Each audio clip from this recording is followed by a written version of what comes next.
Salut, j'espère que vous allez bien et bienvenue sur Anakaland pour cette nouvelle review de la série The Last of Us de HBO, dispo en France sur Prime Video. Épisode 6 intitulé Kin, qui signifie proche et qui porte bien son nom, tant au travers de l'évolution de la relation de nos deux personnages, Joel et Ellie, mais également grâce à la présence de Tommy et sa femme Maria. Un épisode plutôt très calme comme beaucoup mais qui marque un véritable tournant dans la construction des personnages, principalement Joel incarné par Pedro Pascal. On remarque également dans cet épisode une volonté de rattraper rapidement la trame du récit des jeux sans trop de fioritures. Car en effet cet épisode suit cette fois plusieurs chapitres du jeu du même nom, de l'arrivée à Jackson jusqu'à la fuite de l'hôpital universitaire du Colorado. A l'inverse des précédents qui avaient tendance à se concentrer longuement sur des personnages ou des détails vite expédiés dans la version vidéoludique. Comme s'ils s'étaient finalement rendu compte qu'ils avaient pris trop de temps pour les épisodes précédents et qu'il n'en reste plus que 3 pour traiter de tellement de choses. Donc un épisode qui nous présente un important voyage tant spirituel que géographique, au travers principalement d'une ellipse qui bouleverse un peu la chronologie des événements. Alors sans plus tarder, on s'abonne, on laisse un petit commentaire pour le référencement, et pourquoi pas aussi un petit like, ça fait toujours plaisir. Et c'est parti pour l'épisode 6 de The Last of Us.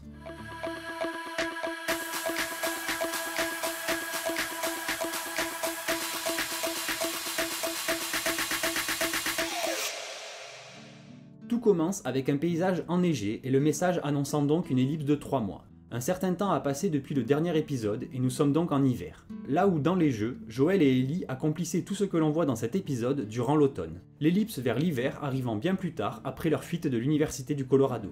Toutefois, rien de bien dérangeant là-dedans, car cela permet de justifier le changement radical de comportement chez Joel envers Ellie. En effet, encore à Kansas City dans l'épisode précédent, Joel et Ellie nous sortaient en chœur qu'ils n'étaient pas père et fille. Et Joel qualifiait encore la jeune fille de colis, de cargaison. Donc un poids pour lui qui voulait simplement rejoindre son frère pour le sauver. Mais ici, on les voit discuter de manière bien plus détendue. Ils parlent histoire, football ou baseball, je suis nul en sport, désolé, et de tout et de rien dans cet épisode.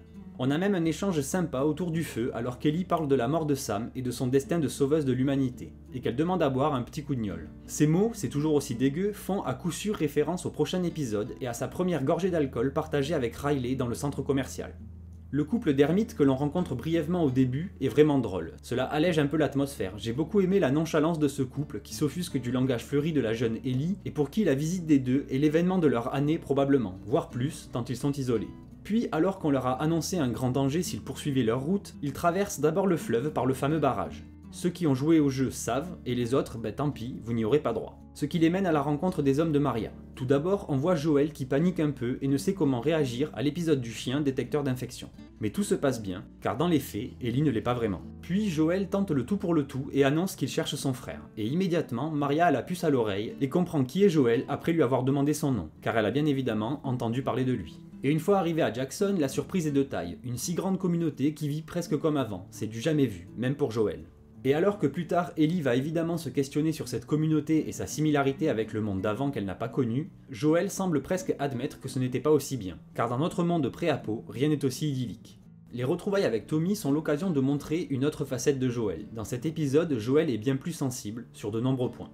Entre ses crises d'angoisse et sa relation avec Ellie qui a vraiment changé, et ce, plutôt que dans les jeux. Normalement, à ce stade, on en est encore à l'automne comme je l'ai dit, et Joel veut se débarrasser d'elle pour la confier à Tommy. Mais là, c'est lui qui prendra la décision de rester avec elle. On voit également que sa blessure à la main, après son accès de rage du pilote, ne s'est jamais vraiment bien guérie, mais ça ne l'empêche pas de tirer comme un champion. La communauté, bien que très fidèle au jeu visuellement, entre le bétail au cœur de la ville et les petites maisons ou encore le cinéma, mais elle est aussi un peu différente. Maria n'est pas vraiment la chef, c'est une société égalitaire, démocratique où règne le partage, du vrai communisme, ce qui doit faire bizarre pour des ricains.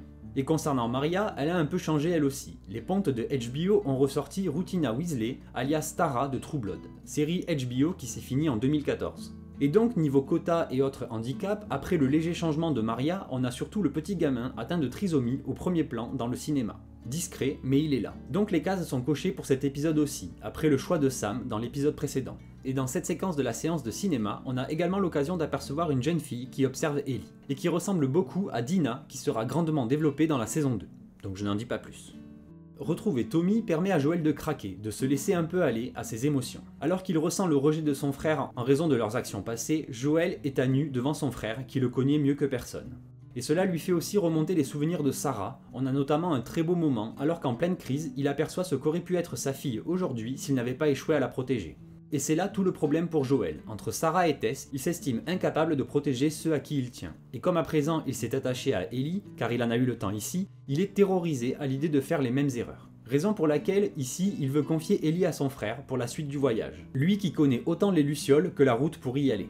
Mais pas car il n'en veut plus comme dans les jeux, mais car il a trop peur pour elle. Il ne se fait pas confiance, il se croit maudit, car il perd tous ceux sur qui il doit veiller. Et Joel dit surtout la vérité sur Ellie à Tommy dans un grand moment d'émotion, et c'est là que l'on comprend vraiment tout son attachement à la jeune fille. On découvre donc un Joel plus humain et surtout fragile, il n'est plus ce mec bourru et impassible qu'au moment de sa rencontre avec Ellie. Elle a traversé son armure, mais quand on pose son armure, tout ressurgit. Pas seulement les bons sentiments, mais les angoisses aussi. Mais Ellie a espionné leur conversation et ne l'entend pas de cette oreille. Elle culpabilise Joel et c'était suffisant pour lui faire changer d'avis. Le tout lors d'une séquence empruntée au jeu, presque identique bien que les acteurs aient su se l'approprier de la meilleure des manières. Ellie qui a appris pour Sarah pose des questions à Joel, mais il n'est pas prêt, clairement pas. Mais c'est encore un moyen involontaire pour la jeune femme de percer son armure et son cœur de pierre, ce qui finira donc par le convaincre de poursuivre sa mission.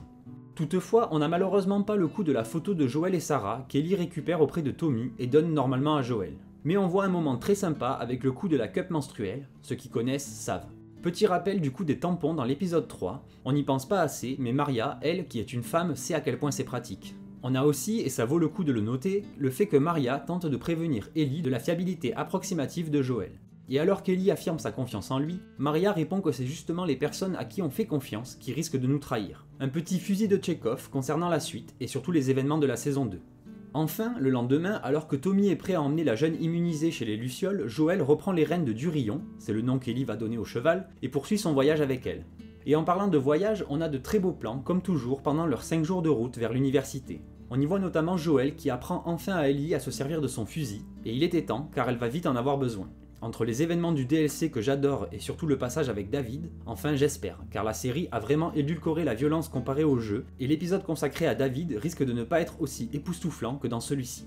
Mais je garde confiance et je croise un peu les doigts aussi. Ensuite tout se passe très vite une fois arrivé à l'université. On a heureusement les singes qui sont toujours là, mais le reste est un peu expéditif. Ils découvrent ensemble la localisation de la nouvelle base des Lucioles à Salt Lake City dans l'Utah. Et les pilleurs débarquent, à seulement 4 et sans arme à feu, mais c'est suffisant pour que Joel soit blessé. Et là pareil, même sa blessure n'est pas aussi spectaculaire que dans les jeux, et surtout, elle n'est pas du bon côté. Je vous laisse vérifier. Mais bon, c'est un détail, et ça passe. Et surtout, ce sera plus rapide pour Joel de s'en remettre grâce aux soins rudimentaires d'Ellie. Car oui, dans les jeux, pour ceux que ça intéresse, Joel fait une chute et s'empale littéralement sur une ferraille à béton. Et tout jusqu'au passage où Ellie l'arrache de celle-ci est bien plus gore et aussi plus douloureux pour ce bon vieux Joel. De plus, le hall de l'hôpital est lui aussi très fidèle à celui du jeu. Peut-être un peu moins encombré, mais tout de même très fidèle. On constate vraiment un déséquilibre dans les références à celui-ci et le fanservice dans les différents épisodes, comme déjà dit dans ma review précédente, mais bon, c'est tant mieux. Et puis là, il n'avait plus vraiment le temps de prendre le temps apparemment. L'épisode se conclut donc alors que Joel tombe de cheval au milieu de nulle part, et Kelly panique à l'idée de se retrouver seule. Car comme elle a pu l'évoquer, ça reste sa plus grande peur. Et alors que Joel se vide de son sang dans la neige, Ellie va se retrouver seule pour prendre soin de lui et le protéger des dangers extérieurs. Ainsi, les rôles seront inversés, ce qui annonce donc l'épisode que j'affectionne tant dans les jeux, les 2 centres commerciaux dans le DLC. On sait déjà que l'on aura bien celui dans le flashback d'Ellie, mais rien n'est sûr concernant celui dans le présent dans lequel Ellie va devoir se protéger et protéger Joel des autres pilleurs qui pourraient les suivre pour se venger. Donc de grands moments entre ça et le vrai passage à l'hiver dans les jeux alors que Ellie fait la rencontre de David, un excellent manipulateur dont je ne spoilerai pas les penchants qui sont abjects et vils. Mais vous n'êtes clairement pas prêts. Voilà, donc un épisode 6 toujours aussi peu fourni en action mais qui développe très bien les relations de ses personnages. On a donc bien la preuve que cette série n'est pas du tout une série d'action ou d'horreur, mais bien un périple humain au travers d'une Amérique en ruine.